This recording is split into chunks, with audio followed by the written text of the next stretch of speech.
Hey, welcome back, guys, to another episode of Whispers from the Void. I'm Evan. And I'm Phil. David, that's for the Intimate. Thanks for tuning in, folks. Again. We are at part 2 of our big little mix and match top 10. We are still joined by Jerry Monk, the Metal Architect, James, A.K.A. Jimbo, Dan, A.K.A. Wooderson, all album reviewers for the Vox&Hops podcast. We do shows, we do breweries. So I'm doing a brewery review, but hopefully we can get that done because Jesus, it's just so long. So where we left off last time, we had picked our basically 10 through 6. So we have 5 albums on the board right now. Let's see, 2 of them were mine, 1 was Phil's, 1 was Jerry's, and then 1 was actually Dan and James had them basically in the same position.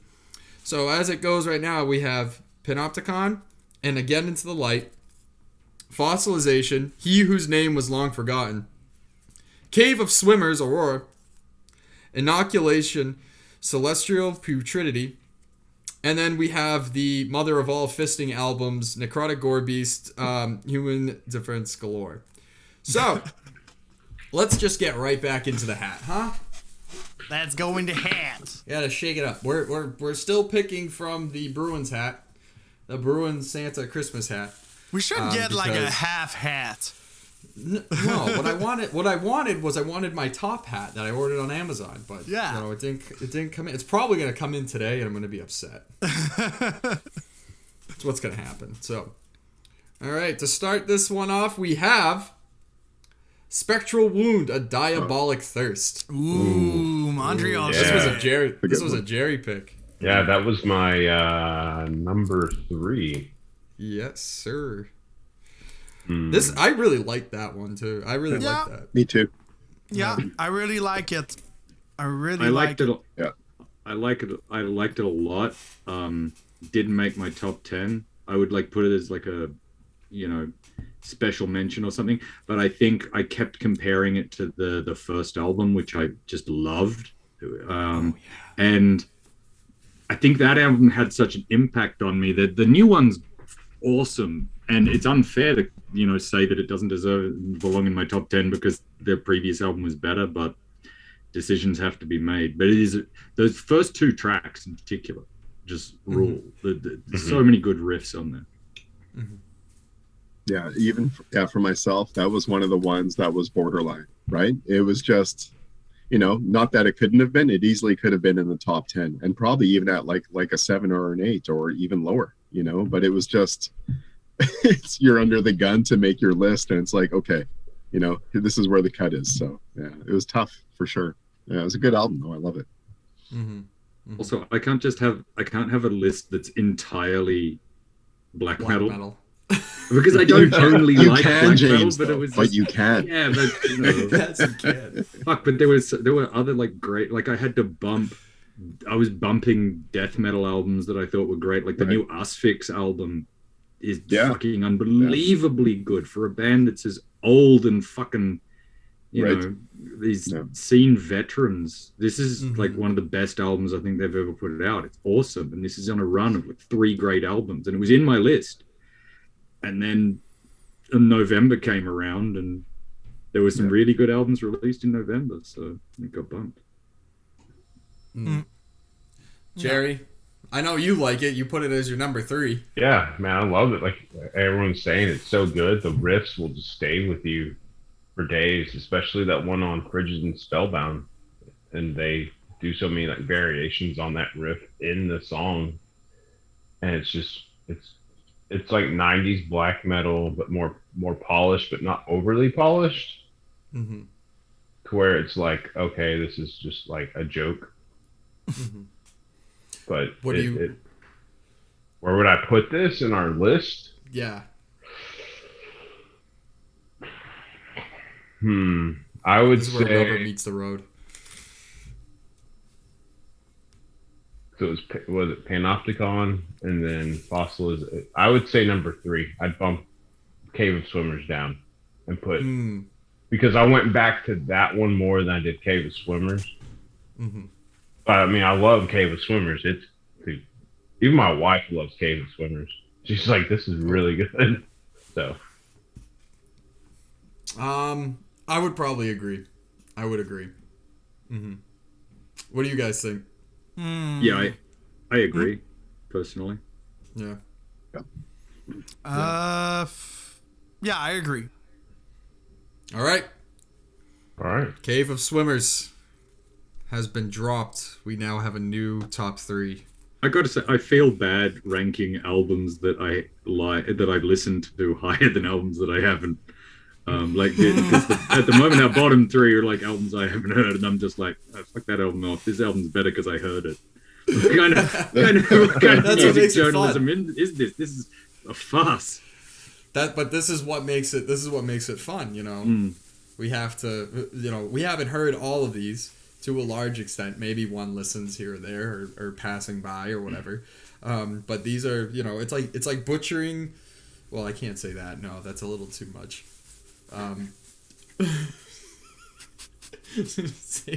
It's like butchering your family, but you can't say that. Yeah, I mean, that's just, you know, bringing the death metal back.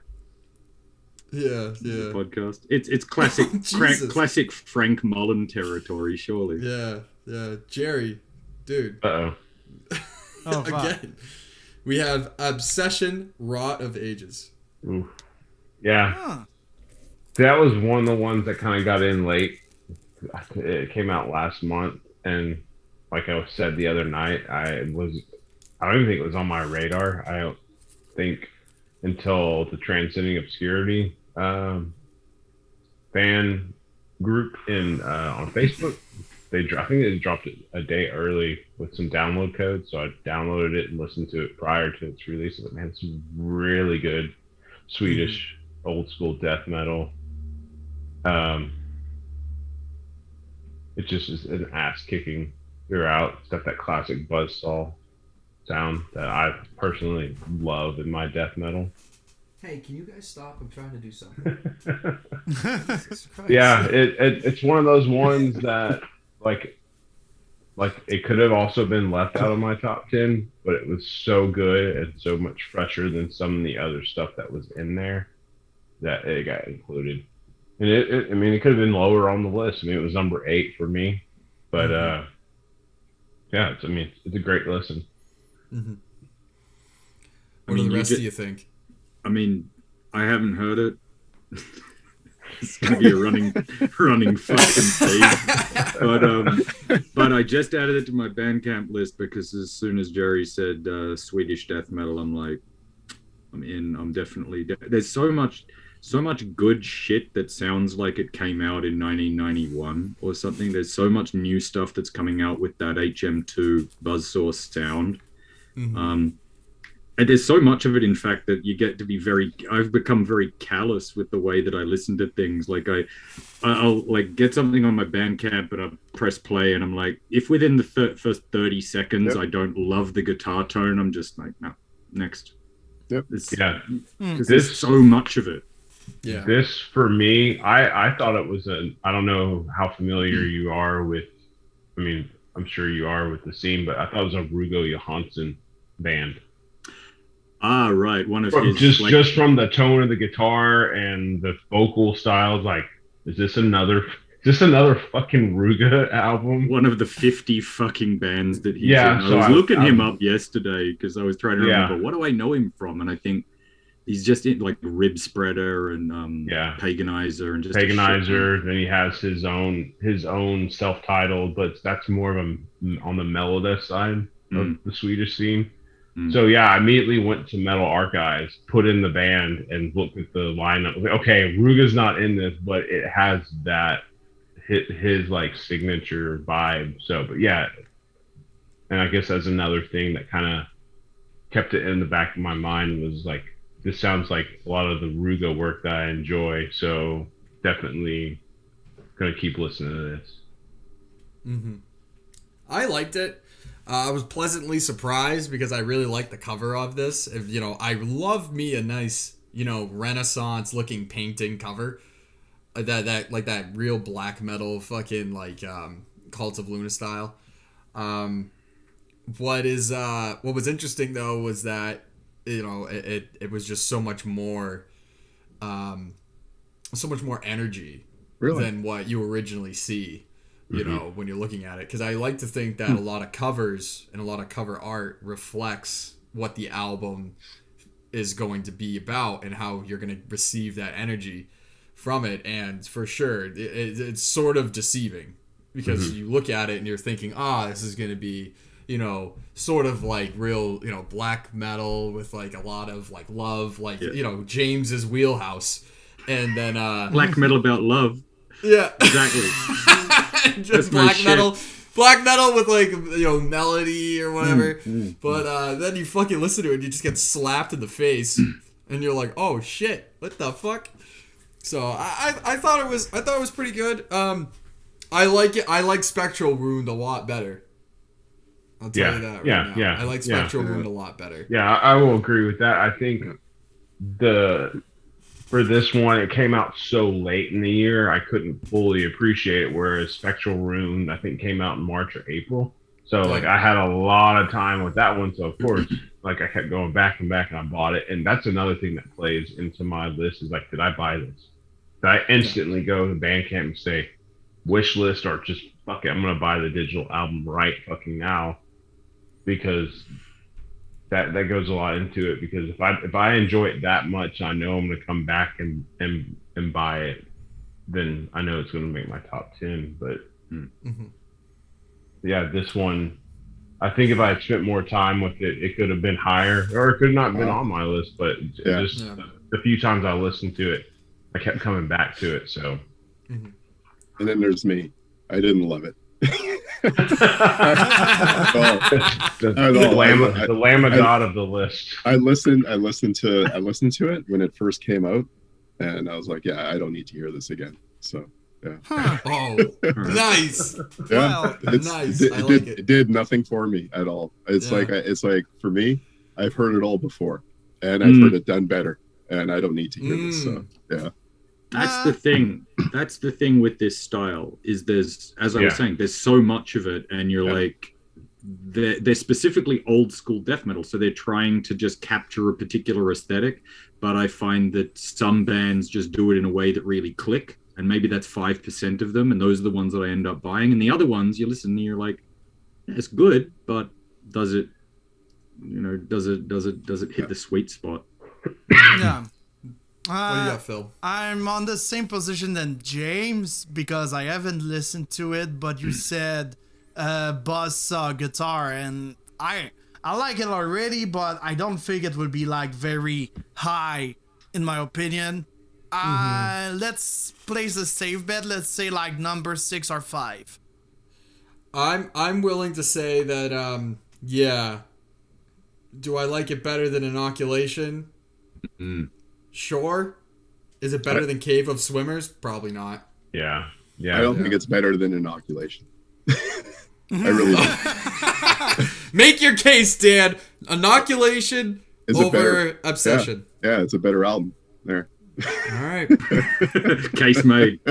Case closed. No. All right. You know what? No, that's a bullshit statement. No, for me, I get more out of Inoculation. I do. I think it's a pretty varied album. They do a lot of neat things.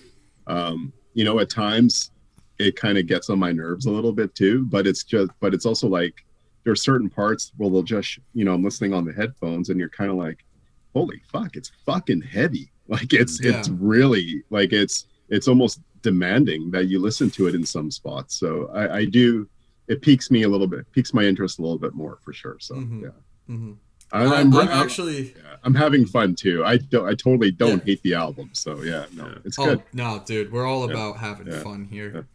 I also, sorry, just one thing. I feel with these kind of albums, when they're doing this old school thing, for me, it's generally pretty important that they, unless they're doing something really interesting or new, it's generally pretty important that they keep it short, like 8 to 10 tracks around 30 minutes, because otherwise it does start to just sound like, okay, you're not doing anything, that you're not pushing any boundaries. So this is fun, but it's You know, if it starts to go, like, you get to track 8 and you're like, this should be ending now, and there's 3 more songs. I've done that. Once again, haven't heard the album, so this is a completely uninformed, useless comment. No, that's a fair statement, though. I've done that with albums where you kind of look at the thing, and it's just like, Jesus, there's still like 3 more songs to go. You know, it's like I'm done. That happens to me a lot of times when I'm listening to stuff, like new stuff. Right. I'm just like, stuff that doesn't make it onto the playlist. I'm like, God damn, like this started out really good. I hate to leave this off, but holy fuck, this is way too long. You know what I hate? I just got to say this quickly. Where you get a band and they release their album, but then they release the exact same album, but like say the orchestral version of it or whatever, or the instrumental version of it. I don't give a shit.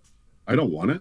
Like, just release your freaking album with just the original. Nobody listens to the other stuff. I guarantee it.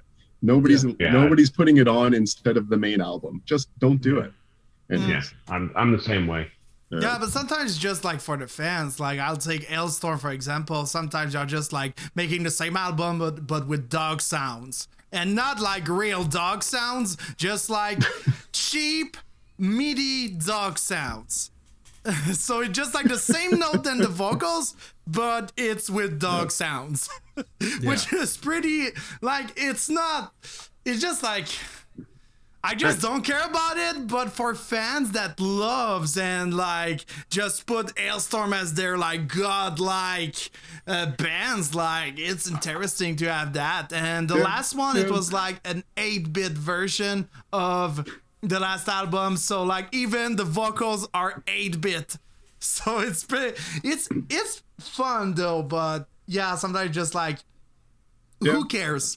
I get it. Maybe for the true fans, right? If you're truly in love with that band and they can do no wrong, then I get it. So if I can give a 10-second shout out for anybody who hasn't heard this album. I know it's not a new album, but it's like, if you like that old school buzzsaw death metal, the Body Farm Dreadlord, which I think is from like maybe 4 or 5 years ago, maybe not that old, 3 or 4.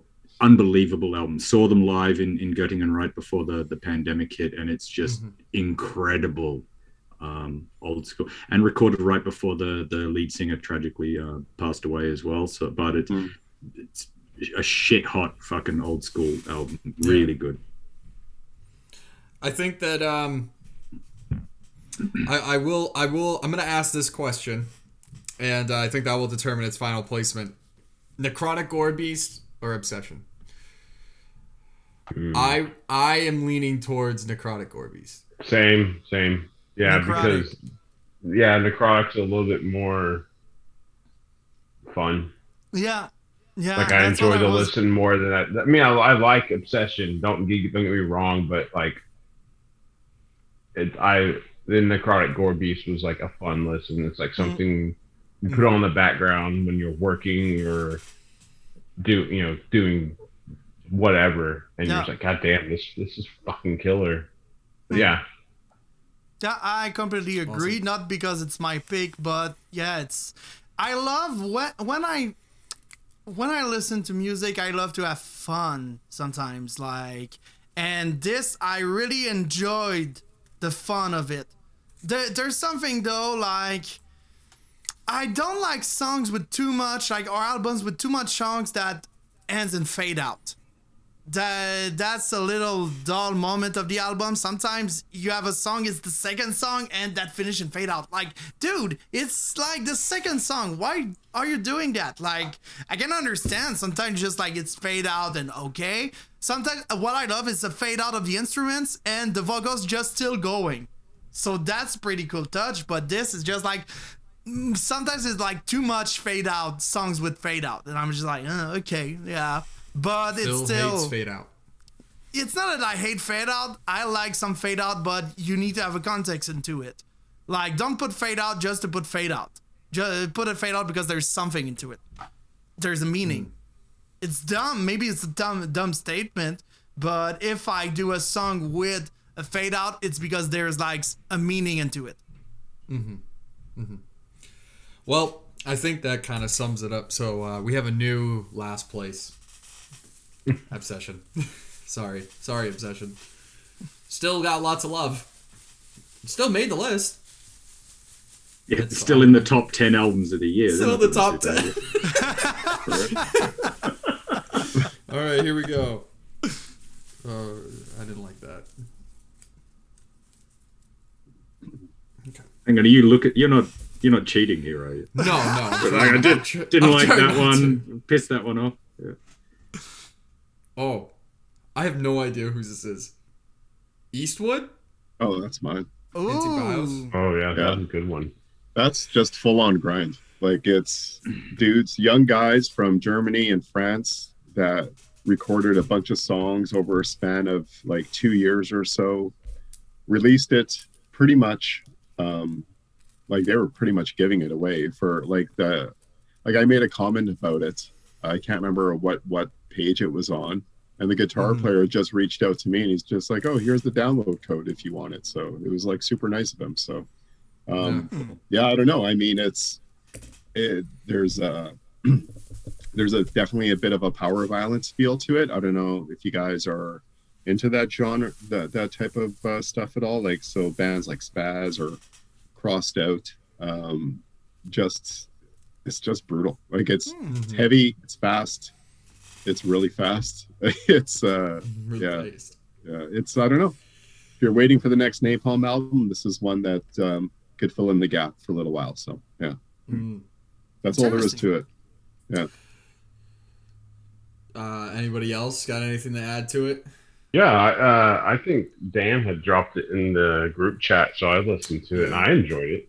Yeah, it was really good. I mean, I do enjoy some grind and some power violence, and yeah, it was a solid album. Yeah, it's pretty meat and potatoes, you know. Yeah, it's straight. Yeah, it's straightforward. It's not anything, like you get a lot of these new grind bands that implement, electronics or like weird, like Frontier. Yeah. Which is an absolute ass beating of an album. That's a tough one to listen to all the way through. But yeah, it's definitely just straight up no bullshit. Yeah.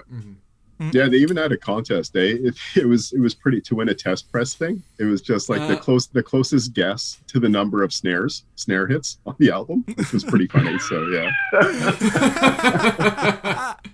Yeah, it was pretty good. So and the fact that they even track that's funny.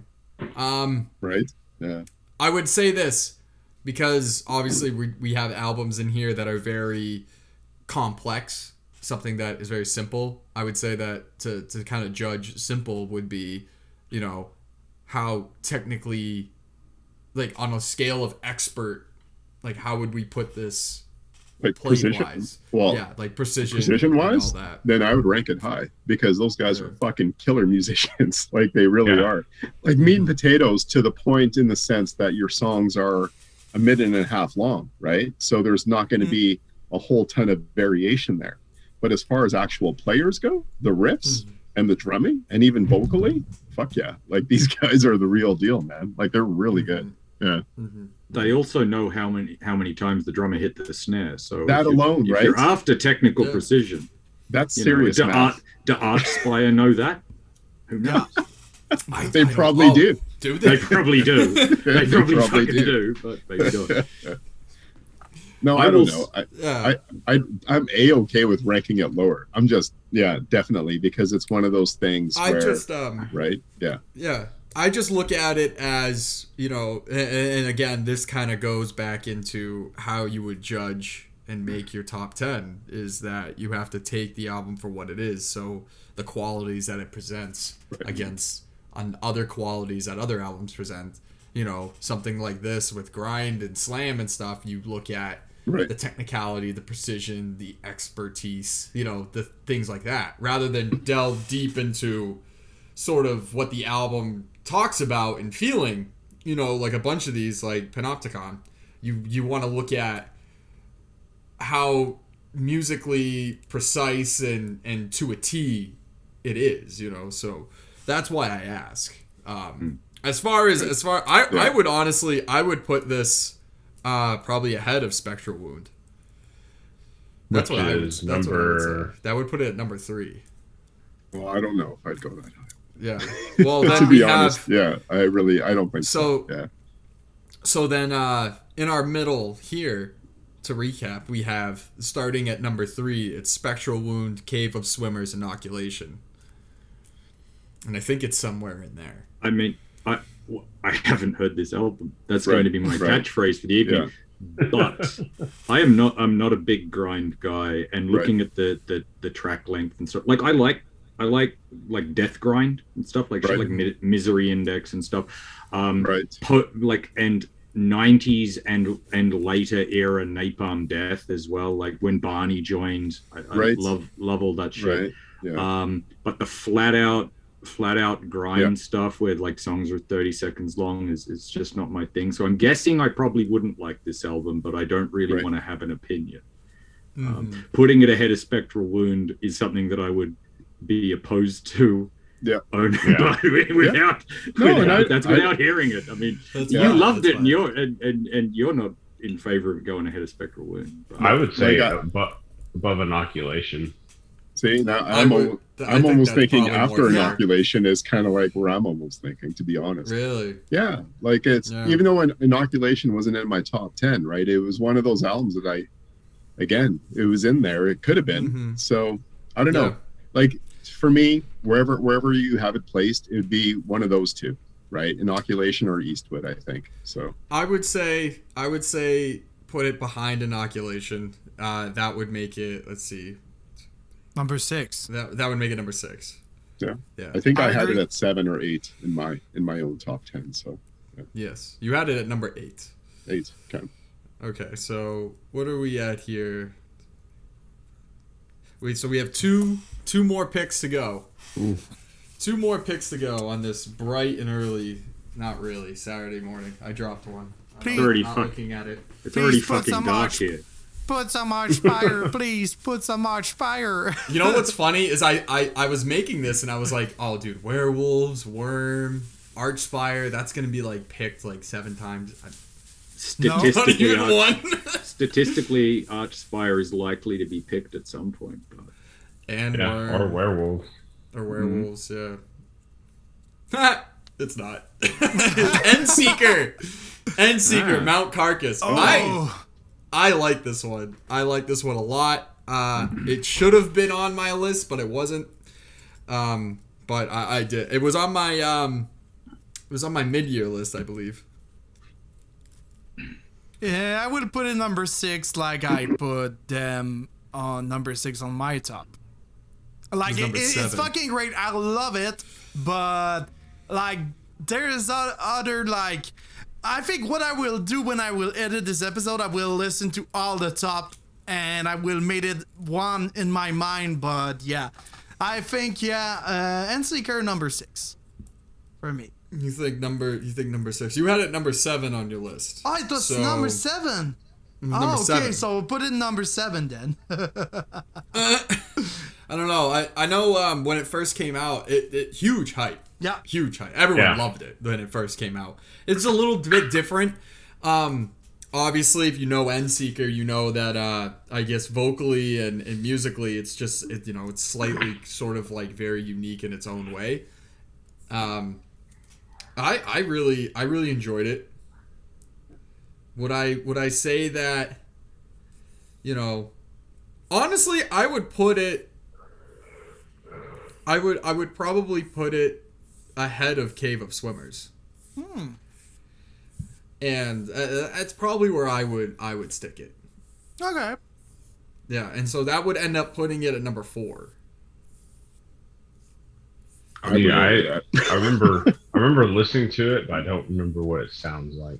So I can't really say. For me, it sounds like At the Gates, but more modern in a way. Yeah. Okay. Mm-hmm. That's why I put it on number 7 for like I love At the Gates and I love ENDSEEKER, but I'm just like I've listened to the other album of ENDSEEKER and I compare it to the album before, and I prefer the album before than Mount Carcass. I love Mount Carcass. That's why it's on my top, but I put it number 7 for just because like I was maybe too much influenced by the album before Mount Carcass. So yeah. Mm-hmm. Yeah. Interesting. These guys are from Hamburg, which is the state where I live as well, and I'm trying to remember if I've seen them, having been to like a bunch of festivals. So was the Noisebringer Records dude. I thought he was from. No, he's from Bamberg. These guys are from Hamburg, I think. Oh, Bamberg. I could be. Yeah, Bamberg should be on your radar because it's probably the best brewing city in Germany. 100%. Fucking beers are unbelievably good. If you get like the smoke beer, this is the place to go for the smoke beer. Roche beer. The Rauch beer, yeah, where they smoke the malt. It's very, very good. But yeah, I really feel like I should know these guys, and I know of them, but I think there's so many of these old school death metal bands in Northern Europe that it's easy to like lose track. So I feel guilty about not knowing this, but you know, it's on the wish list. I didn't get around to listening to it beforehand. Mm-hmm. I believe our benchmark point for this album or for this list has become Inoculation and where we would rank it as according to Inoculation. Because I think that Inoculation's that perfect in between of it got unique sort of feelings to it while still being sort of old school heavy. With that said, I know originally I was thinking Cave of Swimmers, but I probably would put it behind Inoculation in that aspect. Because Inoculation, like Dan has said before, just it's got a little layer to it. Where Mount Carcass is beautifully executed and well done. The layer wise, I mean, it's pretty surface. You know, it's a pretty surface tension looking album. So what you see is pretty much what you get as far as like, you know, first approach, first listen, that kind of deal. Whereas Inoculation, I feel, and even the albums above Inoculation are, you know, you need a couple listens, but those couple listens sort of open up. You find little things and you see a lot more of the album.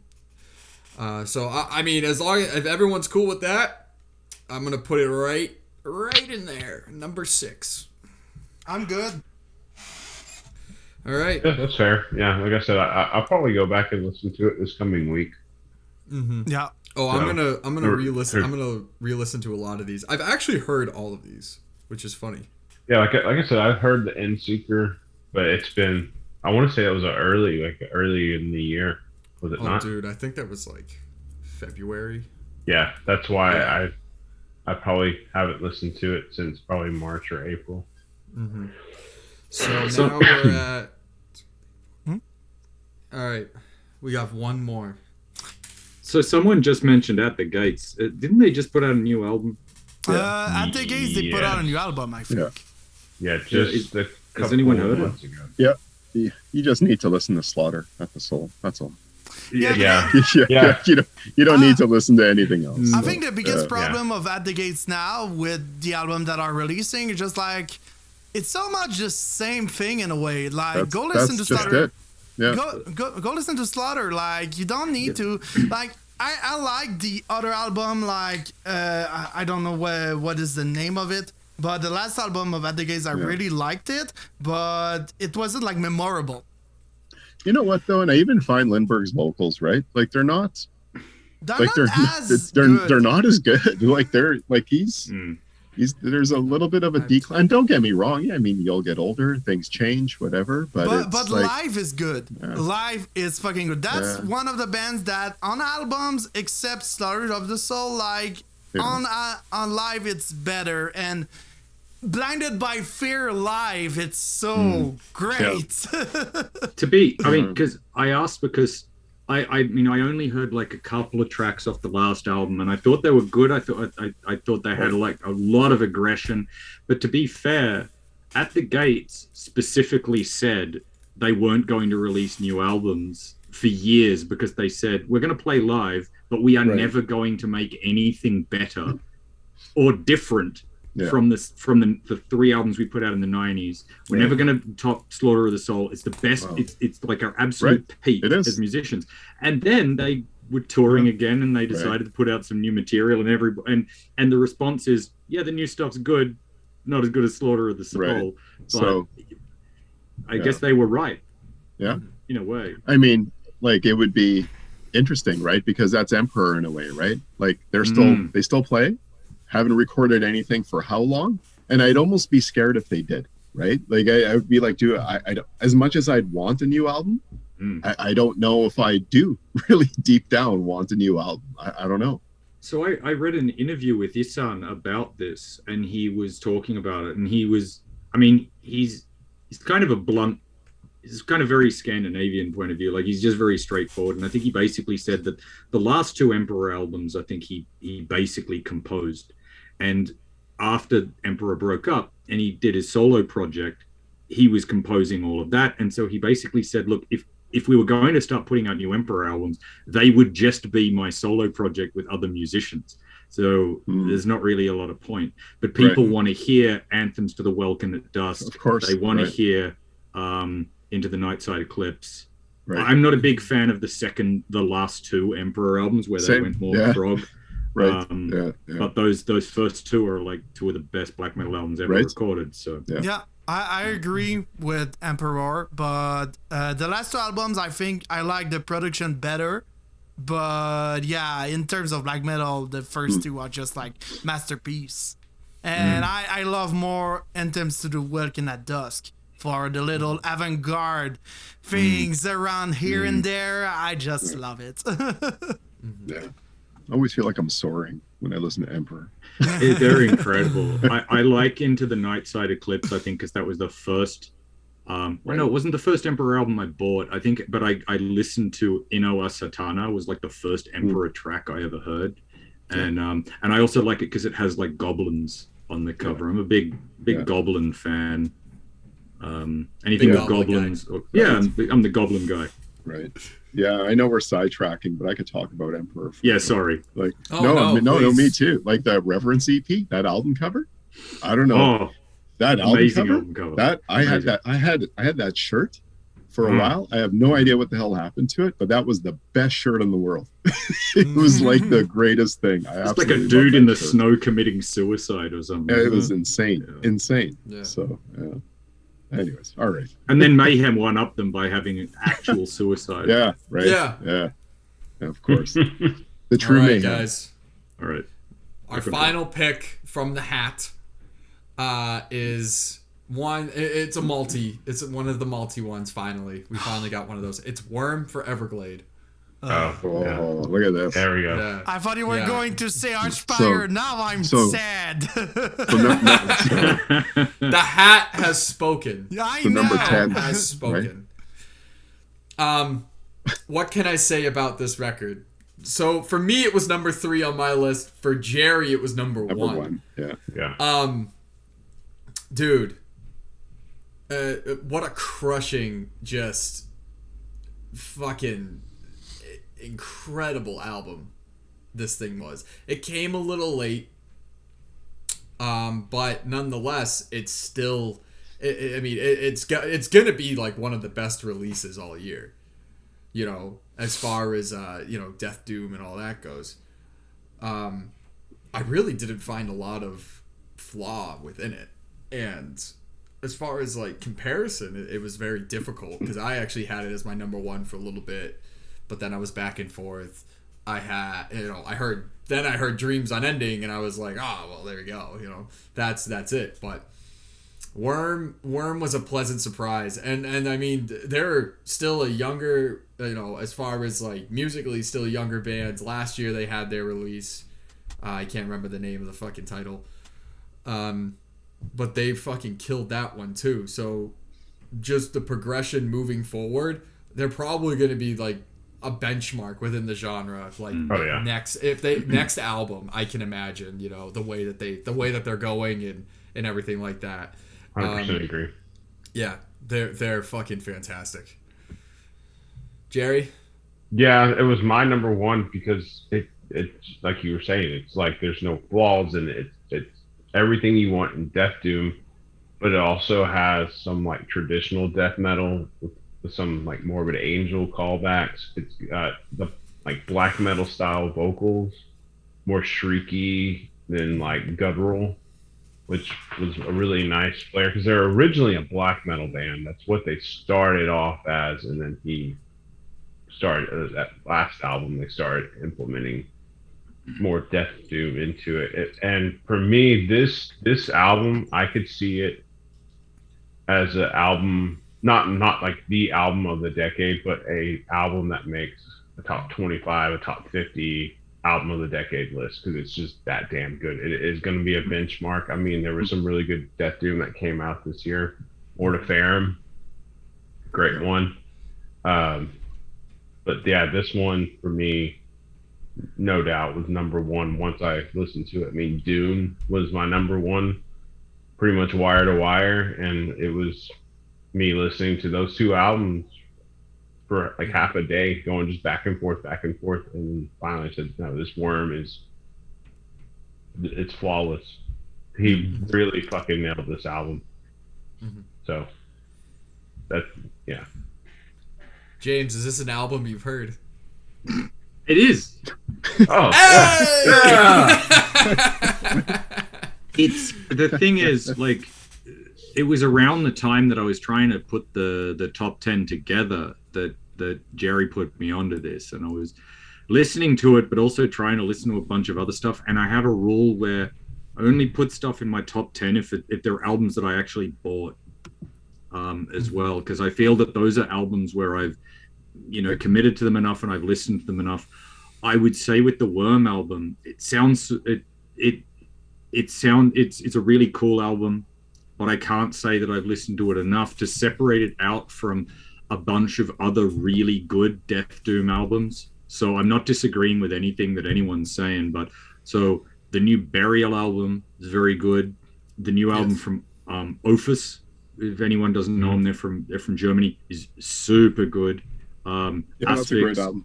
Asphyx, obviously very good. The Sepulchros, which was my number 10 pick, and I think that was the only Death Doom album that I put in the end. That Sepulchros album came out very early in the year, and I loved that. So I think if I'd listened to Worm, if I'd listened to it more, and if I'd bought it, then it might have been in my top 10. I will say that I just bought it while Jerry was talking. I was listening, Jerry, but I also went on and bought it on Bandcamp, so now I can properly fucking listen to it.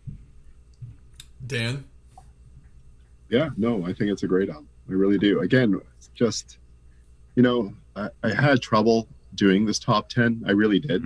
Not this actual one right now, my own top 10. There was so much debate, and Worm again was probably one of those ones that could have been in there. So I think it's a solid album the whole way through. I don't think it's better than Panopticon. But again, that's personal taste more than anything, right? Yeah. Like I get a lot more out of Panopticon for me. But it's a wicked album, like, for sure. And I could see why Jerry loves it as much as he does, and same with yourself, Evan. Like, it's a wicked album for sure. Phil?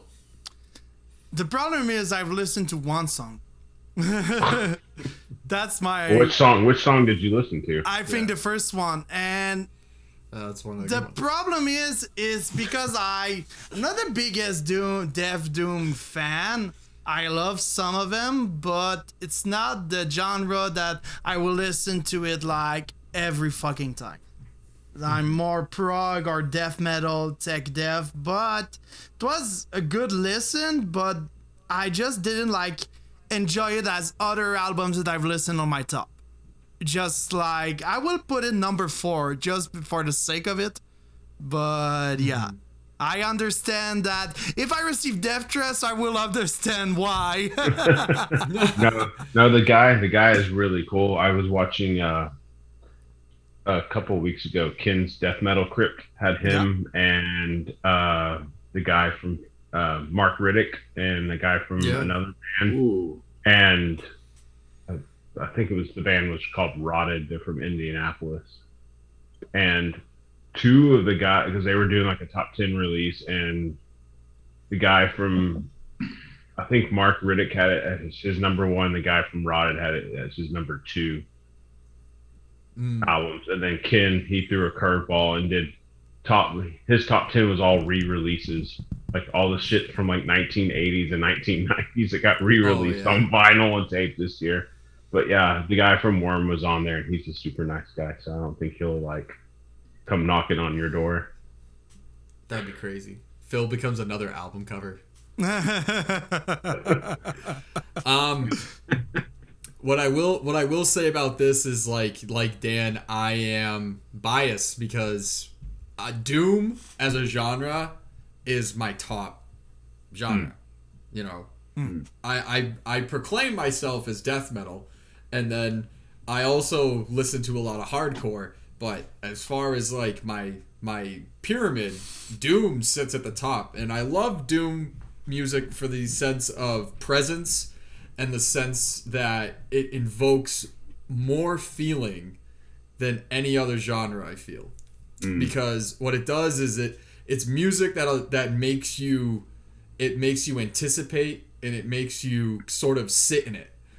And that does a lot to someone who's trying to like sort of work through, you know, how do I feel about this? How's it going? You know, it sounds harsh, but it's almost like an anxiety attack where your brain is just trying to process this thing at fast speed, but the music is only giving you a slow turn through it all. I would put it number one because of that, because I just think that good Doom is something that can really be savored and really sought after. But you know, it's up for discussion. I mean, how do you guys feel about that assessment as far as like Doom as a genre? I think that in terms of like, I mean, Doom is also one of my absolute favorites. I love like traditional Doom with like clean vocals and stuff. I love that. I love Death Doom, Funeral Doom. There was a very good Funeral Doom release from Australia this year. The Slow Death put out a really good sort of gothic Death Doom album that didn't make my list. It was a very good album. But I feel making the argument about the emotional weight of Doom is a very good point. And I agree with it that it can have that particular impact. I mean, my personal favorite Doom bands lean into like the gothic stuff as well. Like I love My Dying Bride, huge fan of that. But I feel that Panopticon, who I'm obviously rooting for to get number one, this has the emotional impact of a Doom album. So musically it's different, but for me it resonated in the same sort of way. It has that sort of that claustrophobic crushing sense that you get from Death Doom as well, which in that regard makes it a unique Panopticon album, which are they're emotionally affecting, but usually in a different way. But I'm not going to argue if Worm ends up number one. It's a great album from the limited listens that I've had, and obviously, you know, a lot of people in here love it. So I'm not going to, you know, press the case too much, particularly if I haven't fully assessed both albums.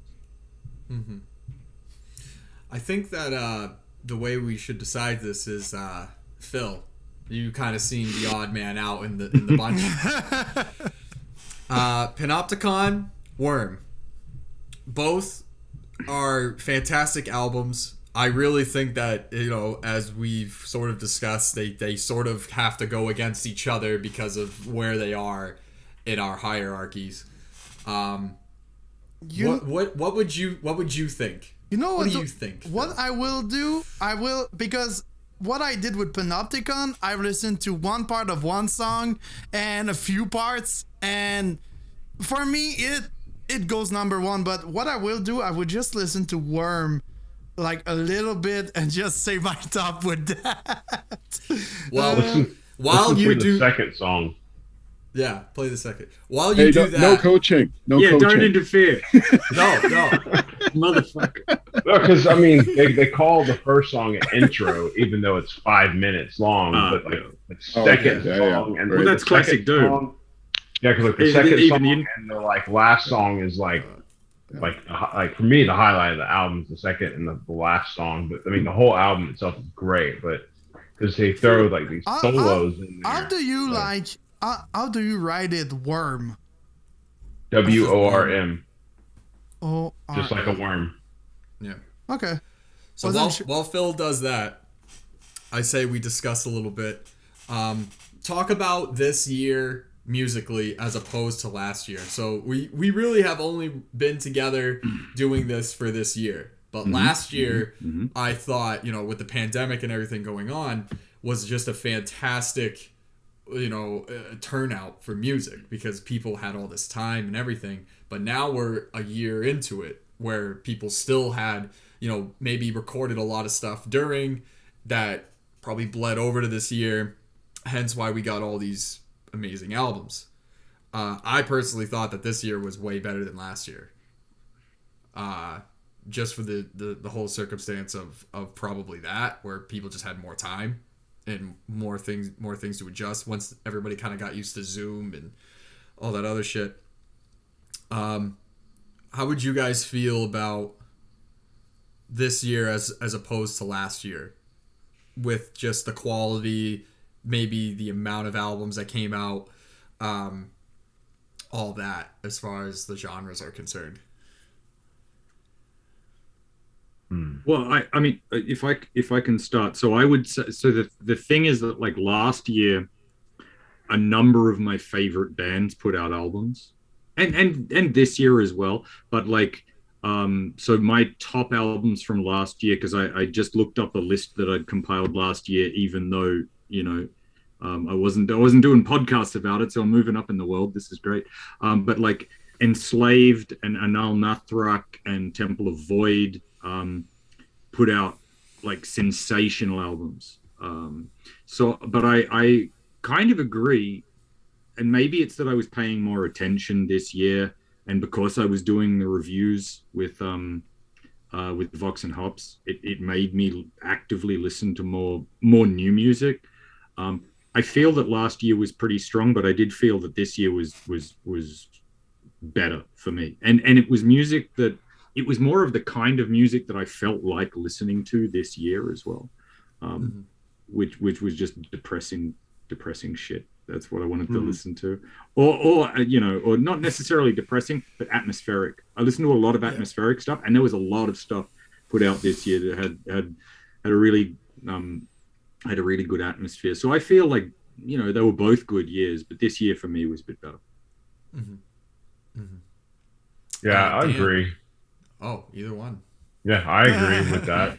This year, it was like I would discover little hidden gems more than I did last year. Because this album came out like 3 weeks ago. I saw this album mentioned nowhere. Holy shit, this is really good.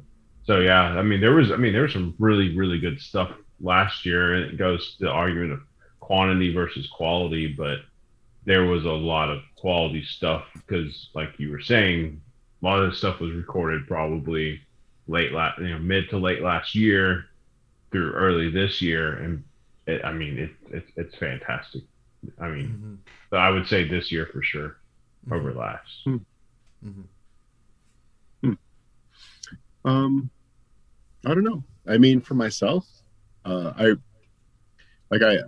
took a lot away from last year as well. Like when I think of some of the albums that came out, I truly, truly love. Like I'm a huge fan of Oranzi Pazuzu, and that album last year was my favorite album of the year by far. And then when they did that live show as well, like the free live stream that they had up on YouTube, that you can still see right now. Actually, that was mind blowing of how great that was, where they played the album live. But I mean, this year has been crazy. I would say quantity has definitely increased because I kind of keep like a running playlist, and Spotify maxes out at like 10,000 songs. So I had to start like a part 2 because I went over 10,000 for this year. And I feel that I'm actually pretty harsh on that playlist too, that I edit it quite a bit and cut things out. But last year I was able, I mean, whatever, it's ridiculous anyways, but you know, I think last year was at like 8,000 songs or something, but anyways, no, both solid years for sure. So yeah, if there's one thing about the pandemic, that was good. I would say there's been a lot of quality music, and then even things like the whole Bandcamp Fridays, right? Like if the pandemic didn't happen, right, that never would have happened. Well, maybe not never, but not anytime soon. So you know, some good stuff there too. So yeah, I have a quick follow up to that, and my follow up is that do you think that this year as opposed to last year was a lot darker?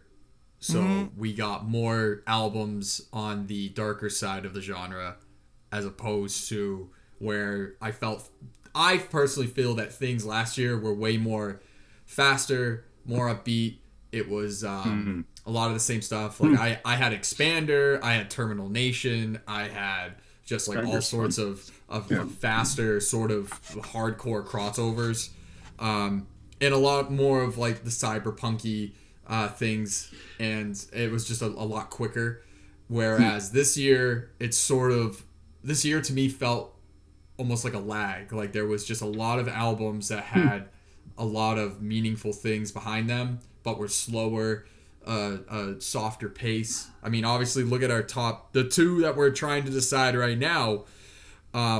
Were definitely on the leaner side, I would say. You know, they're not too quick to get their point across with what they're trying to do. Right. I don't know. I mean, I would say that I probably listened to music that was, as I said, more atmospheric and more fit with my mindset this year, which has not been amazing. And I wouldn't be unique in saying that, but I mean, last year was, you know, with regards to the pandemic, I mean, last year was worse in a lot of ways because there was just no obvious way out. But I think in the second year of it, shit's just dragging on, and things that we thought were going to just get us out of it and that it was going to be over. I mean, at least like here in Germany, it's like 100% not the case. So I certainly have put more atmospheric and more grim albums in my top 10 than I would have had last year. I mean, but last year I had like the ABSCESSION album, which is incredibly bleak, and I had some pretty grim shit in my top 10 last year as well. And Stygian Bow, that collaboration between Aerial Ruin and Bellwitch, which is also like, you know, it's not exactly happy fast music, but yeah, I get what you're saying, Evan, and I don't know that it's influenced the artists at all, but I think it's what I've been drawn to more is the darker stuff. Yeah, I find the correlation interesting. How years kind of pan out for people personally, what you get drawn to in your top 10s, because you can always have sort of your niche things, your favorite artists, and your favorite genres. But as you look at it, now we are in a position with Matt that we have to give our opinions for top 10s, and we have to talk about albums that we're drawn to. And so it's interesting to see how a year in somebody's life might go and what music they gravitated towards during all of it. Is really where the question comes from, you know. I felt it was a much bleaker year. This year, just for whatever reason, you know, was just very almost like slowly, just like a slow approach to the very end of the year. Yeah, I had a lot of great things happen to me this year. It's just, I don't know, for whatever reason, that's just like the way that musically it carried. Yeah, for sure. All right, Phil, Do you have your final assessment? Pressure's on, Phil. Make the right Honestly, it choice. wasn't complicated because, like, as I said, I like more fast stuff. So I will go with Panopticon first and Worm second. All right. We have chosen. All right, the check's in the mail, Phil. But right. honestly, They're both good. I have a suggestion because, like, I know we have, like, now our top 10 of Whispers from the Yes. Void and Review Crew. I'm curious to have a top 10 of each with those albums. Like, you listen to them and you I do see what you mean. your top 10 with the album that they had picked. Right. That's a very good idea. That's a very good idea. That could be interesting just to compare it with the, like, some people that haven't listened to some of the albums and to compare it with one or a few listens of each album. That could be interesting. Would we do a follow-up podcast for that, or Maybe not a podcast. We could do, like, a list for the page. yeah? Like, Yeah, we do Just- a list, like Yeah. a top 10 list with the album that we picked out from the hat. So, yeah. Yeah, so Nice. we'll have the hat list and then your list. Yeah. No description needed, just after. Of those top it will, 10, yeah. It Exactly. will be titled after listen, you know. Yeah. So just to summarize, we have Panopticon first, Worm second, Fossilization, then Spectral Wound, Cave of Swimmers, Inoculation, ENDSEEKER, EASTWOOD, Necrotic Gore Beast, and Obsession. I mean, that's a pretty good Pretty solid listening list. day right there. Yeah, it's a I pretty can't. solid I list. can't wait to listen to any of those albums. Stoked to actually listen to any of the albums that I've been ranking for the last 2 hours. All right. Well, in closing, let's if you guys got a shout out, you can shout out anything you want. It could be an album, it could be an artist, it could be a brewery, it could be your mother. I don't care.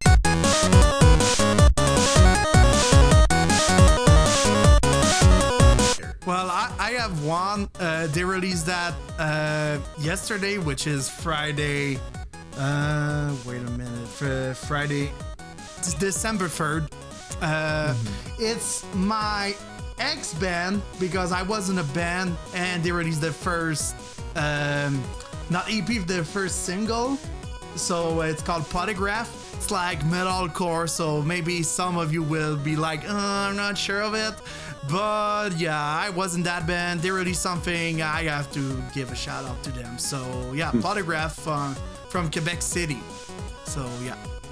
Mine is going to be Genocide Pat. They had their album release on Friday. I'm a big fan. I've only really given it one listen so far. I like it so far, but you know, keep going. Definitely a little different as opposed to the last record. So, Genocide Pat. All right, so I'll give 2 shout outs. One is to the band that put out my album of the year, which is Waldgeflüster, German band. It's a sensational album. I'm wearing the hoodie. They got really great merch. They're a fairly small band in Germany, and the thing is that they've released this album during the pandemic. They put on an album release show and just are not able to play any other shows. So I want to give them a bit of love. And the other shout out would be a non-metal album, which is from a band in England called Slash Fiction, who are a sort of emo pop punk band, and it's not normally the kind of music I listen to, but I picked it up and it's just really resonated. It's just really emotionally impactful. So I think it's called Gender, Friendship and Trauma. I might be getting the name of that wrong, but Slash Fiction is the band, and it's just, I don't know, me and my wife, I just threw it on at home and it just reminded us so much of all this 90s music that we used to listen to. It's got sort of the guitars have a bit of like 90s alternative rock grunge feel to them, and it's just a feel good album about like emotionally relevant stuff. So that's me. Who's next? I guess me. I don't know. Yeah, I guess just 2 albums for sure. One I did have in my top 10 that we did in the Vox&Hops podcast there. And it's not metal, and I talked about it a little bit on the other one. It's that band Actors from Vancouver, and the album's called Acts of Worship. I just can't highly recommend that album enough. Yeah, it's like it's full on 80s in a way, in the sense of it's definitely got that goth vibe to it, I guess. Just the pulsating bass. The vocals are great. It's just super catchy, and but I don't know, but dark, very dark as well. So, but I highly recommend that. And then something I just listened just the other day. I didn't even realize that they had a new album out, and I might be butchering the name, but Ars Magna Umbrae, and they have a new album out called Thrown Between Worlds. I think they've released an album every year now for like the last 3 years, and highly recommended. Black metal. There's a lot going on, a lot of twists and turns for sure. It's not linear, but in any sense of the word, it's fantastic. So definitely worth a listen and your time for sure. So yeah. I actually checked out that Actors album, Dan, because I love that 80s post-punk shit, and I checked it out, and it's really, really good. Yeah. It really does sound like a mix. The vocals remind me a bit of Bowie. It's a super cool album. Thanks for the rec. Oh, for sure. Jerry, wrap us up, my boy. All right, so I'm gonna pull up my computer here because I can't remember the album name, one I listened to yesterday. But I'm gonna give a shout out to one that didn't make my top 10. That's Turnstile. Glow On. That album sans a few songs. It's fucking phenomenal. I know they're like a hardcore band, but this album was more of a like dream punk album. It totally blew me away. A lot of my friends have been talking about it. A lot of my friends listen to less extreme stuff than I do, and they just kept talking about it. Like, you know what? I'm gonna listen to it, and it totally caught me off guard. And then my other shout out from yesterday is a band from Poland called Dormant Ordeal, and their album is called The Grand Scheme of Things. It's kind of like a dissonant black death metal album, and it's really, really good. And what really caught my eye with it was the second track was called Poetry Doesn't Work on Whores. So I was like, with a song title like that, I definitely have to check this out, and it didn't disappoint. It's on the Brutal Awakenings playlist today, so go check that out if you would like. That would be much appreciated. But yeah, those are my two for the day: Turnstile and Dormant Ordeal.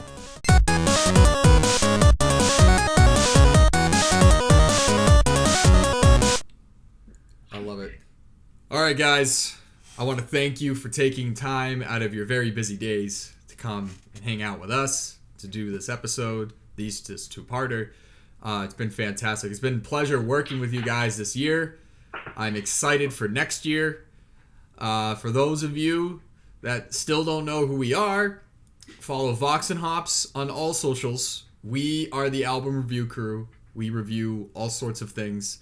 Albums we love, albums were recommended.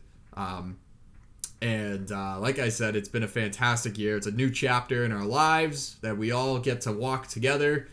And I look forward to seeing where all this goes. And, maybe next year we'll actually have a true top hat. Because, it probably is going to come in today. It'll arrive this afternoon. Yeah, we'll arrive this afternoon. I won't be here, and it'll be on the front door in like a box or whatever. But again, thank you guys. It's been awesome. It's pretty much going to wrap us up for the year. So yeah, it's been another crazy year. Phil, I think, basically 2 years of doing this now. Yeah. That's crazy. Yeah, It's basically. kinda weird. Right? Like near 2 years, like 1 year and a half, yeah. Yeah. How quickly time goes. Well, Wild. Yeah. It's funny. All right, guys. Thanks for listening. I'm Evan. And I'm Phil, and see you on the next year. Cheers. Cheers. Gog. Gog.